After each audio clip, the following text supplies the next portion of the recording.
단지파인 동이족의 문화와 과학, 한민족의 역사적 뿌리, 한민족의 기원인 단지파의 역사를 논할 때 동이족인 단지파의 존재는 매우 중요한 요소로 자리 잡고 있습니다. 동이족은 고대 중국의 요동반도에서 한반도까지 광범위하게 퍼져 있었으며 이는 중국의 사학자 서량지 교수와 부산연의 연구에서도 확인됩니다. 이들의 활동 범위는 산동반도, 하북성 발해 연안 요동반도, 조선반도 등을 포함하여 그 중심지는 산동반도였습니다. 동이족은 단순한 민족 집단이 아니라 훌륭한 인성과 문화를 갖춘 어진 사람들이라는 평가를 받았습니다. 이들은 동방이라는 이름으로 알려진 만큼 동방의 사람들로서 대인의 덕목을 실천하는 이들로 여겨졌습니다. 이러한 동이족의 문화는 현대 한민족의 정체성과도 깊이 연결되어 있습니다. 특히 동이족은 고대 중국의 역사와 철학에 있어 중요한 역할을 했던 복희와 연관이 깊습니다. 복희는 동이족의 대표적인 인물로 주역의 8궤를 창시한 인물로 알려져 있습니다. 주역의 8궤는 우주와 자연, 그리고 인간 사회의 원리를 설명하고 예측하는 데 사용되었으며 이는 현대 과학에서도 주목받고 있습니다. 이진법의 개념이 동이족의 주역 8궤에서 유래되었다는 주장도 제기되었습니다. 프랑스와 비에트와 라이프니츠와 같은 서양 학자들은 주역 8궤가 이진법의 원리를 나타낸다고 해석하며 고대 동양의 수학이 서양의 수학 발전에 영향을 미쳤을 가능성을 제기하였습니다. 이렇듯 동이족의 역사와 문화는 단순히 과거의 유산에 그치지 않고 현대 과학과 철학에까지 영향을 미치고 있습니다. 본 논문에서는 동이족의 역사적 배경과 그들의 문화적 철학적 유산이 한민족의 기원과 정체성에 어떻게 기여했는지를 탐구하고 복희 8궤와 이진법의 관계를 중심으로 동이족의 과학적 업적을 조명합니다. 이를 통해 한민족의 정체성과 역사를 보다 깊이 이해하는 기회를 제공하고자 합니다. 한민족의 조상인 동이족 단지파의 중심 무대였기 때문에 대만의 사학자 서량지 교수는 그의 저서 중국사전사화에서 은나라 주나라 무렵의 동이족의 활동 범위는 중국 요동반도는 산동반도, 하북성 북경 등지 발해 연안, 하남성 강소성 상해 등지 안위성, 호북성 요동반도, 조선반도 등이며 그 활동 중심지는 산동반도였다 라고 적고 있다. 이러한 내용은 중국 학자 이제는 물론 부산연도 단군, 조선족의 문화라고 인정한 홍산문화의 주도 세력을 동이족이나 예맥족, 단지파이 분포된 것을 볼 때 역사적 사실이 충분히 입증된다. 예부터 우리나라를 동방민족 또는 민족 동이족 단지파이라 불렀다. 이 동방은 동방과 달라 동방의 숨은 참뜻은 이는 동방의 동쪽의 사람을 말한다. 그들은 훌륭한 사람이고 어진 사람들이라는 뜻이 된다. 따라서 이는 오랑캐가 아니고 훌륭한 사람, 어진 사람들이 사는 동방 땅이라는 뜻이 있다. 또한 궁활에서 유래하였다. 만물은 대개 그 땅에 순응하고 있는 것으로서 잠옷, 그 땅의 이치에 따르는 품성을 지니고 있는데 오직 동이만이 대를 따르는 대인들이다. 동이인의 풍속은 어질고 어질면 장수함으로 동이에는 군자가 죽지 않는 나라가 있다. 생각컨대 하늘은 크고 존귀하며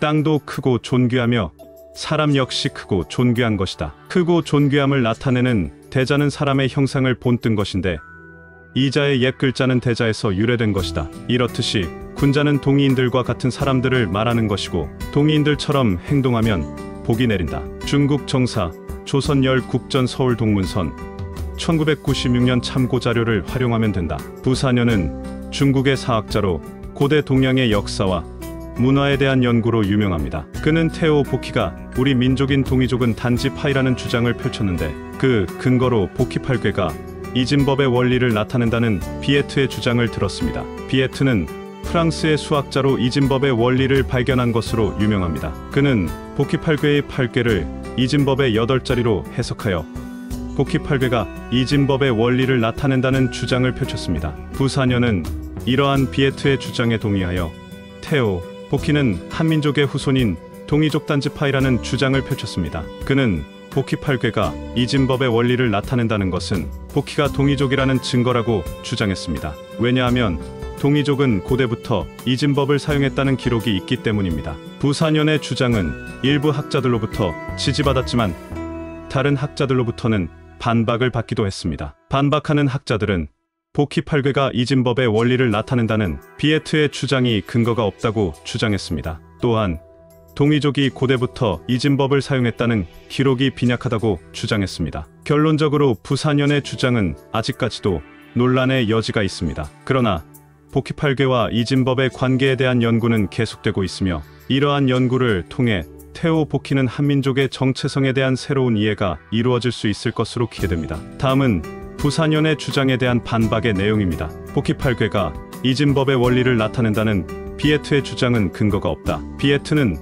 복희 8궤의 8궤를 이진법의 8자리로 해석하여 복희 8궤가 이진법의 원리를 나타낸다는 주장을 펼쳤습니다. 그러나 이러한 해석은 다소 억지스러운 측면이 있습니다. 왜냐하면 복희 8궤는 이진법의 원리를 나타내기 위해 고안된 것이 아니라 자연의 원리를 나타내기 위해 고안된 것이기 때문입니다. 우리 민족인 동이족이 고대부터 이진법을 사용했다는 기록이 빈약하다. 동이족이 고대부터 이진법을 사용했다는 기록은 몇 가지 있지만 그 기록이 매우 빈약합니다. 따라서 동이족이 고대부터 이진법을 사용했다는 주장을 뒷받침하기에는 부족한 증거라고 할 수 있습니다. 이러한 반박에도 불구하고 부산연의 주장은 태호 복희의 민족적 정체성에 대한 새로운 관심을 불러일으켰다는 점에서 의미가 있다고 할 수 있습니다. 부산연은 비에트의 주장을 인용하면서 태호 복희의 8궤가 이진법의 원리를 나타낸다는 것은 고대 동이족의 뛰어난 수학적 지식을 보여주는 증거라고 주장했습니다. 그는 또한 주역은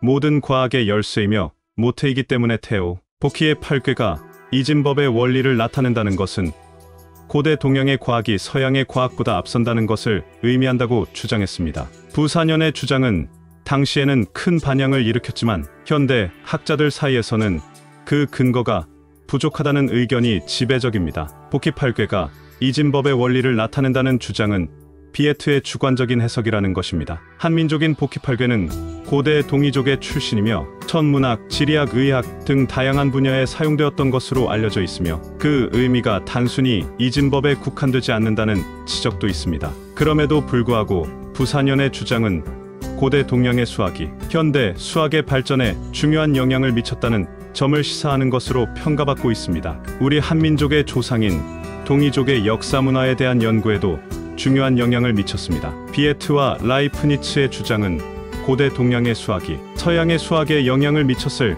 가능성을 시사하는 중요한 증거입니다. 그러나 이러한 주장은 아직까지도 논란의 여지가 있습니다. 앞으로도 고대 동양의 수학에 대한 연구가 더욱 활발히 이루어져야 할 것입니다. 태호 복희의 성은 풍족이며 고대 동이족은 단지 파라고 되어 있고, 중국의 저명한 역사학자 부산연은 태호 복희가 동이족단 지파로 알려진 것은 중국의 역사와 철학에 관련된 주제 중 하나입니다. 중국의 고대 동이족단 지파 중 하나로 여겨지며 이들의 문화와 전통은 주로 괴사와 관련하여 연구되어 왔습니다. 주역은 우리 조상인 동이족단 지파의 전통적인 사상, 체계 중 하나로 괴를 사용하여 자연 현상과 사회 현상을 설명하고 예측하는 데 활용됩니다. 태호 복희는 주역을 연구하고 이를 서양에 소개하는 데 일부 기여를 한 것으로 알려져 있습니다. 이진법은 0과 1의 두 가지 숫자만을 사용하여 숫자를 나타내는 체계로 현대 컴퓨터 과학의 기초가 되는 중요한 개념입니다.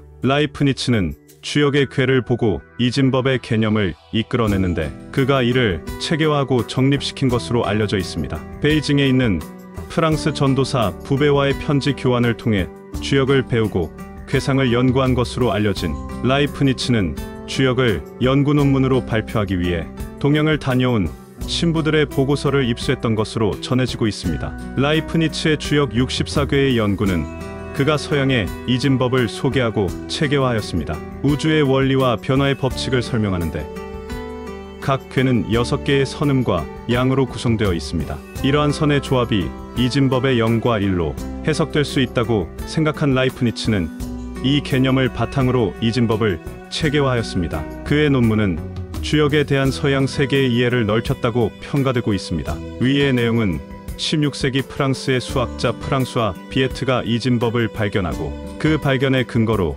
고대 동양의 태호 복희 8궤를 제시했다는 내용입니다. 비에트는 1697년 파리 과학학술원에서 자신의 구상한 개념을 정리하여 이진법 정수론 주해라는 논문을 발표했습니다. 이 논문에서 비에트는 0과 1만을 사용하는 이진법을 이용하여 숫자를 표현하고 계산하는 방법을 설명했습니다. 비에트는 이진법이 기존의 십진법보다 더 간단하고 효율적이라고 주장했습니다. 비에트는 1709년에도 복희 8궤와 함께 이진수를 나타낸 분석표를 영향력 있는 사람들에게 보냈습니다. 이 분석표에서 비에트는 복희 8궤의 배열이 이진법의 원리를 나타낸다고 주장했습니다. 비에트는 복희 8궤의 8궤를 0과 1로 표현하여 8개의 궤가 각각 이진수의 이진수 단위를 나타낸다고 설명했습니다. 비에트의 주장은 당시에는 큰 반향을 일으켰지만 현대 학자들 사이에서는 그 근거가 부족하다는 의견이 지배적입니다.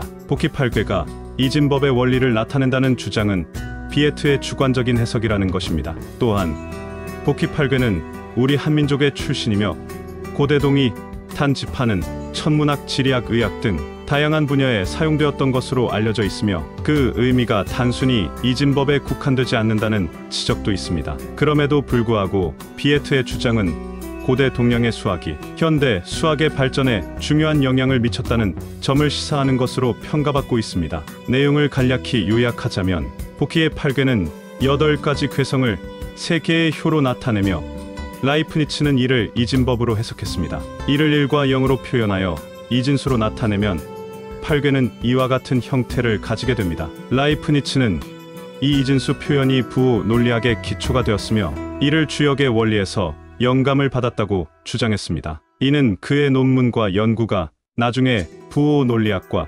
이진법의 발전에 큰 영향을 미치게 되었다는 것을 시사합니다. 이후 부호 논리학의 대가가 되면 선하의 불가사의한 이진법의 새로운 발견은 고대 동양의 복희가 발견한 철학서이며 문학서인 주역의 원리에서 나온 것이다. 요약하자면 복희 8궤와 이진법의 연결은 비에트와 라이프니츠의 해석에 의해 형성된 것으로 보이지만 8궤는 단순히 수학적인 체계로만 해석될 수 없다는 의견도 존재합니다. 8궤는 고대 한민족의 동이족 문명에서 다양한 분야에 사용되었으며 이진법에만 국한되지 않는 의미를 지닌다고 합니다. 그럼에도 불구하고 라이프니츠는 8궤에서 영감을 받아 이진법과 부호 논리학을 발전시키는 데 기여했으며 이는 동양 철학이 서양 과학 발전에 영향을 미친 사례로 평가됩니다.